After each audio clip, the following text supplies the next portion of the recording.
সাবেক ত্রাণ ও দুর্যোগ প্রতিমন্ত্রী ডক্টর এনামুর রহমান এনামের কথিত পিএস শেখ সাইদ, তাকে ধরার জন্য ঢাকা ডিবি উত্তরের একটি টিম দীর্ঘদিন যাবৎ কাজ করছে।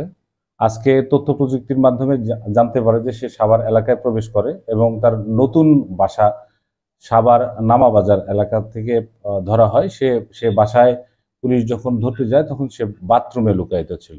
তাকে ধরার পরে জিজ্ঞাসাবাদে জানা যায় যে সে এনামের কথিত পিএস এবং সে সাভার এলাকায় টেম্পু স্ট্যান্ড সহ বিভিন্ন এলাকা থেকে প্রতিদিন প্রায় ৩ লক্ষ টাকা চাঁদা আদায়ের অভিযোগ তার বিরুদ্ধে আমরা পেয়েছি এবং একাধিক ছাত্র হত্যা, বৈষম্য বিরোধী ছাত্র হত্যা মামলা তার বিরুদ্ধে আছে।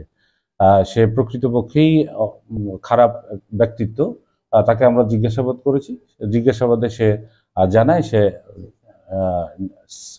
প্রথমত সেলসম্যান ছিল, তারপরে তার এই ১০০ কোটি টাকা বনে যাওয়ার কাহিনী চাঁদাবাজির মাধ্যমে। আমরা তাকে আজকে ধরতে সক্ষম হয়েছি। আমরা তার বিরুদ্ধে আইনি ব্যবস্থা প্রক্রিয়াধীন। আমরা তাকে মামলায় চালান দেব এবং সাভার থানায় হস্তান্তর করব।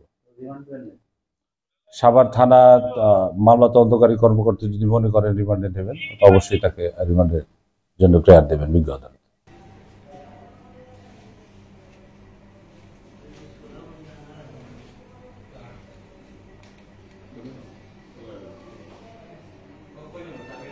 বলতেছি আপনি দোকান চাবিটা নিয়ে আসুন।